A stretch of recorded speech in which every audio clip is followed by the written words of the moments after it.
You know what drives me crazy? I can't stand these vicious landlords. To be honest, I side with the tenants. Like, give them a break. I'm pleading landlords. Be flexible. You know, the tenants, my heart breaks for them. Be a good landlord. Support them. What does the landlords think? They're going to have an army of people wanting to move in? If I were them, I'd take 75%. I think that's a pretty good deal. If you either get 75% or you get zero. To all the you big landlords out there, have a heart. Hi, and welcome to Power and Politics. I'm Vashi Capellos. Many businesses in Ontario are on edge tonight, fearing they won't have a business to go back to after this pandemic. Tomorrow, landlords in that province can evict tenants who didn't pay rent on May 1st. For many, that wasn't possible during the COVID-19 lockdown. Though Premier Doug Ford will not issue a moratorium on commercial evictions, he is pleading for landlords to be understanding or to use a federal program set to be unveiled in detail next week. But for some businesses, it may already be too late. Let's bring in a couple of people who know a lot about this situation. Teresa Matze owns Corbeau Studio, a boutique shop in Toronto, and Lauren Schiff is a landlord with commercial tenants also in Toronto. Hi to both of you. Thanks very much for being with us. Hi there. How are you doing today? Good, thank you. Teresa, why don't I start with you? Why don't I just get a sense from you about how the pandemic has affected your business, and in particular, the situation with rent? I mean, it originally slowed down as of February when obviously we were all aware that what was going on, and it slowed down altogether by March. March 15, we were shut down by the government. By April 1st, we'd already been closed 2 weeks, and I asked for some remedy from my landlord. I asked if I could only pay for half of May, half of April. And basically he said, no, he says, not at this time. He says, you have to pay the full rent. I complied, scrambled, you know, there's suppliers that I need to pay, there's rent overhead, and etc. By about, I guess, the beginning of May, or just before, on the 29th of April, once again, I asked the landlord if he was going to be participating in this program that the government had put out. And he replied that they will not be participating in the program, and there was no relief for us. Again, I struggled with it. I asked him to take the monies from my security deposit that he's holding of $20,000 to apply to my rent so I could continue doing business when it reopens. And I got a nasty letter from his lawyer just yesterday saying that, you know, that unfortunately at this time, if I don't pay my rent and have a certified check for him, that he's going to close me down. And how did you feel when you got that letter? Awful. I've been in business for many, many years. I've been a tenant at this location now for 3.5 years. I've never been late paying rent. I have been on the street for close to 30 years.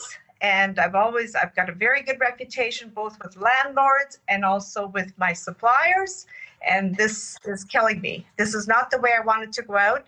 It's no one's fault. This is a pandemic. This is not someone that wants to intentionally go bankrupt, but I'm forced to do so. And I don't have the support of the landlord.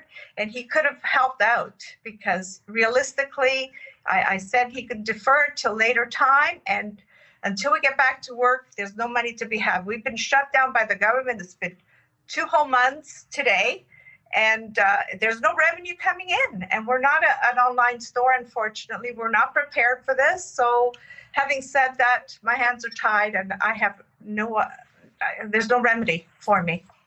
Lauren, let me ask you about your situation, because you own a number of buildings, I believe, and you have commercial tenants who've had to close as well.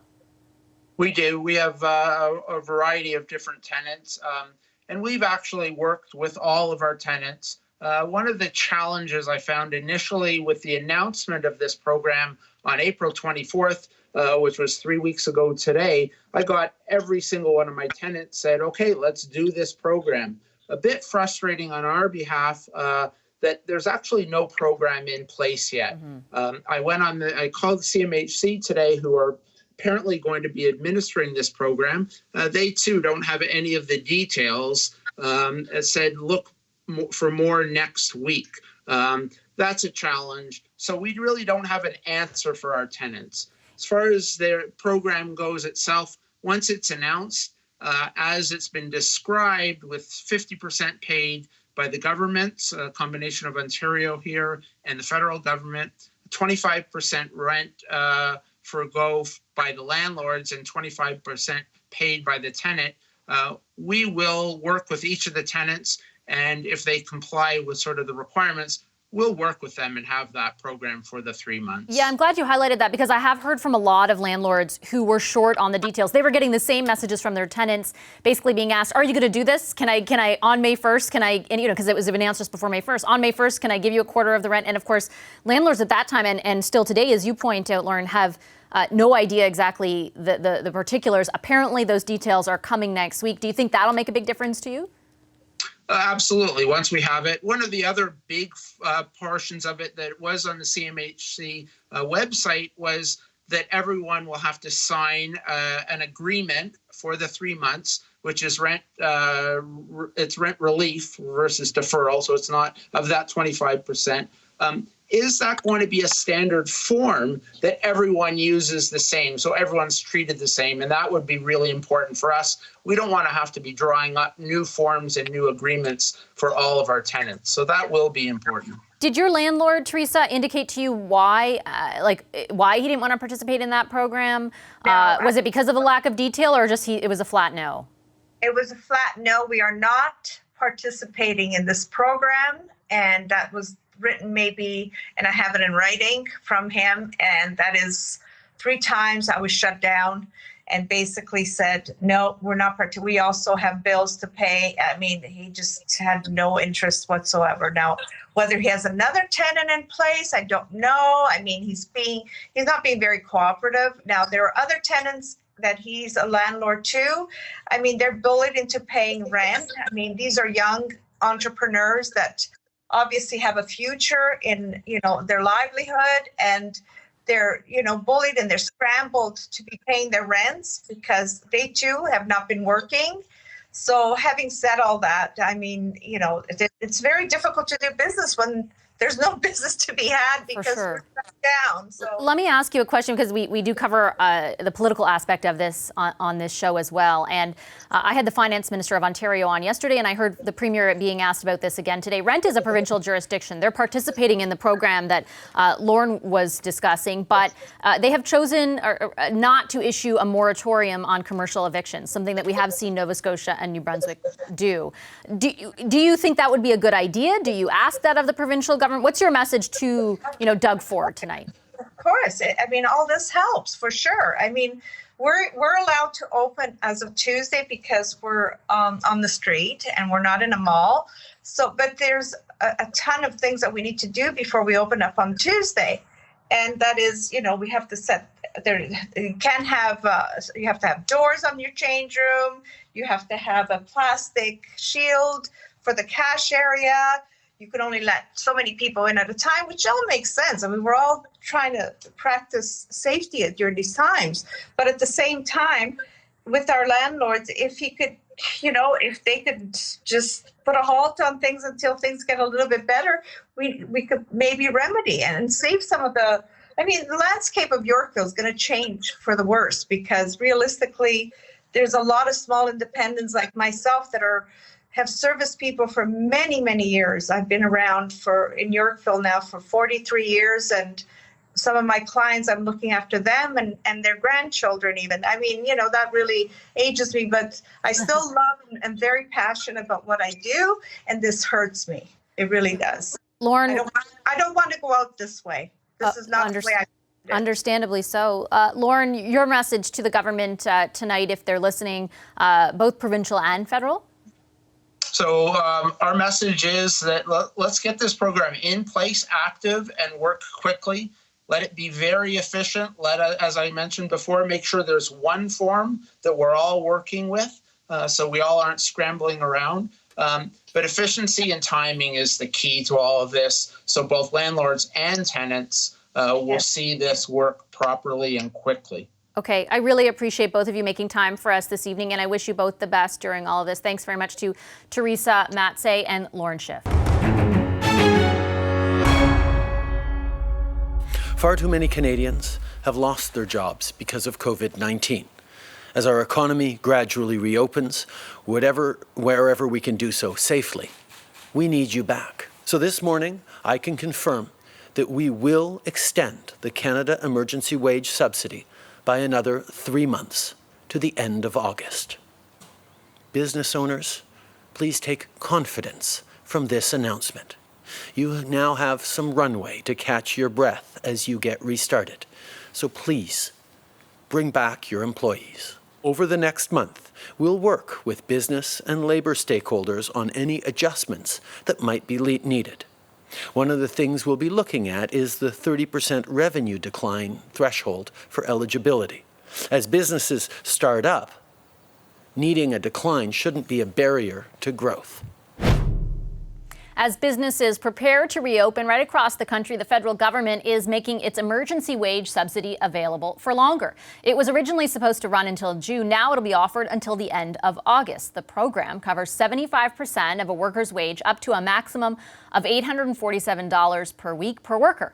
To qualify, businesses have to show a 15% drop in revenue in March or a 30% drop in revenue in April and May compared to the beginning of this year or the same time last year. But the feds will spend the next month studying whether that threshold should change. The program is estimated to cost the government $73 billion, but just $3.3 billion in subsidies have been paid out so far. So how might the government increase uptake in the program and get more businesses hiring back employees? That's really the bottom line. Melanie Joly is Minister of Economic Development and Official Languages. She joins us now from Montreal. Hi, Minister Joly. Good to see you again.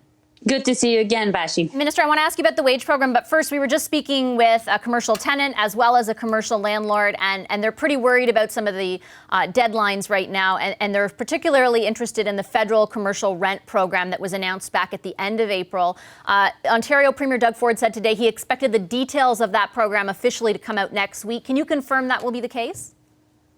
We're working extremely hard to make sure that the details are coming out soon. As we all know, it's the CMHC, so the Canadian Mortgage organization in charge of delivering the program. And we know that time is of the essence because for a business to have access to rent relief right now, that business must have incurred 70% of losses. So really, it is a question of survival for that business at this point. So you can't confirm for sure that it'll be out next week. I take your point about the CMHC, but do you know, I mean, as you said, time is of the essence for these businesses. Time is of the essence. We said that we would be really working extremely hard to send the information as soon as possible. We agreed with provinces within a week on the importance of not only looking into fixed costs, but developing this rent relief approach. And so that's why we're really, really trying to roll out things very quickly. Can you tell me whether it will apply to landlords without a mortgage? Do you know that for sure at this point? 97% of real estate in Canada is mortgaged. So we know that there's a lot of cases that are already covered, but we're looking at that 3%. And I know that Minister Monod, the Minister of Finance, is looking into it. So you don't know for sure whether that 3% will be covered?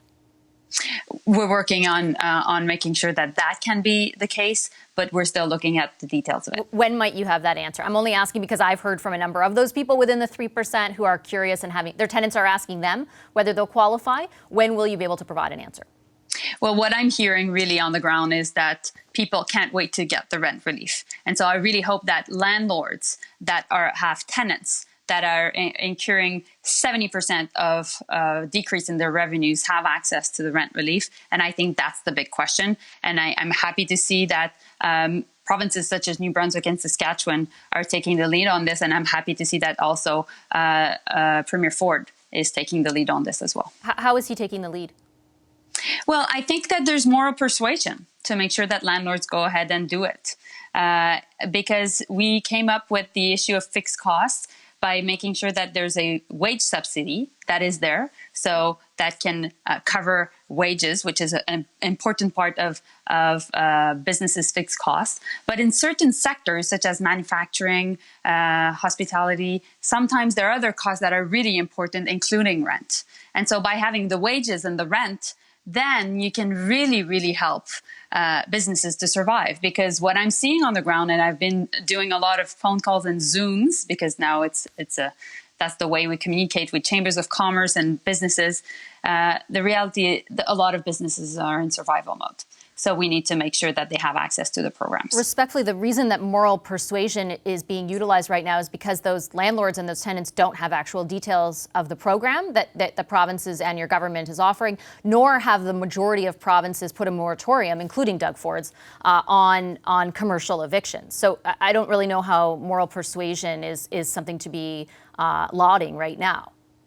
Well, I think that it is a program that is important for the reasons I've just mentioned. But not only that, I think that at the end of the day, if a tenant is incurring 70% of losses at this point, the landlord must ask itself whether that tenant will be able to pay rent in the future and whether he'll be able to keep it, and afterwards whether there will be other tenants that will want to have access to his real estate. And so that's the big question right now. I think putting 50% of the funding on the table by the federal government, by the provinces, is a good solution in these dire circumstances. Yeah, I understand the theory behind it. What I have, almost uniformly heard from those landlords and tenants, though, is that they are unwilling to commit to it for sure without the final details being released. And what I hear from you tonight is you can't even guarantee those details. I understand you're working hard on getting them out, but you can't guarantee they're even coming next week. They're coming very quickly. So, of course, they need certainty. I agree with you. And we will provide that certainty very soon. Okay, let me ask you about the wage subsidy announcement today from your government. So you're extending it until the end of August. You're also going to do some consultation over the next month around that qualifier that a company or that a business has to show a 30% drop in revenue. I wanted to ask you about the uptake of the program so far. So you had anticipated at the outset there would be about 1 million applicants. You've seen a tenth of that, about 130,000, I think, and nearly all of them have been approved. The estimated cost of the program was over $70 billion. It's only $3.4 billion that has been doled out so far. From your perspective, what do you think is the reason for that at this point? Well, we rolled out the program last week, and I've been seeing a lot of businesses interested, and not only interested, but really trying to have access to the CRA and making sure that they can go ahead. There's now 2 million Canadians that have access to that are in their job because of the wage subsidy. That's a lot.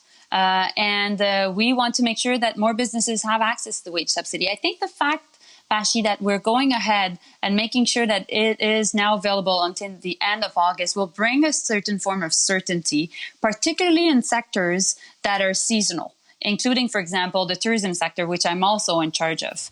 And so the fact that we're providing that for a couple of months will help business owners, entrepreneurs to take that decision and go ahead and use it. The idea had been, and the way that your government framed it at the beginning was people would start on the CERB, but once the employers could access the wage subsidy, they would move away from the CERB and back onto a company's payroll because of the subsidy. We haven't yet seen that happen. At what point does your government look at the numbers and decide to extend the CERB if necessary? Like, how will you decide if that's the decision you take? Well, we're looking at different things. We're looking at indicators, and definitely we're looking at what's going on in different sectors. So we know that the retail sector is being impacted right now. We know that the sector of tourism and hospitality is impacted. So, at the beginning, I think there was a lot of fog of war because we were really trying to understand and grasping what the issue. We thought this was much more of a liquidity issue. And then because there would be a movement in demand and then eventually revenues would go back, we decided to move from that reading and go into much more subsidy approach because we saw that this pandemic was having a huge economic impact on our businesses. And so that's why we went into the wage subsidy, the rent relief, and different types of much more sectorial approaches, such as for agriculture, fisheries, and even oil and gas. But as we move ahead, we want to make sure that we are there for businesses, providing the help they need. But meanwhile, we are doing this for Canadians to have access to jobs.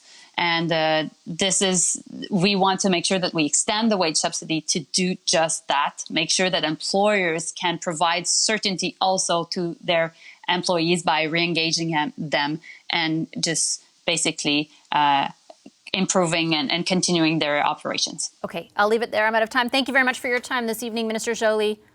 Thank you. Have a good long weekend. You as well. That's Minister of Economic Development Melanie Joly from Montreal.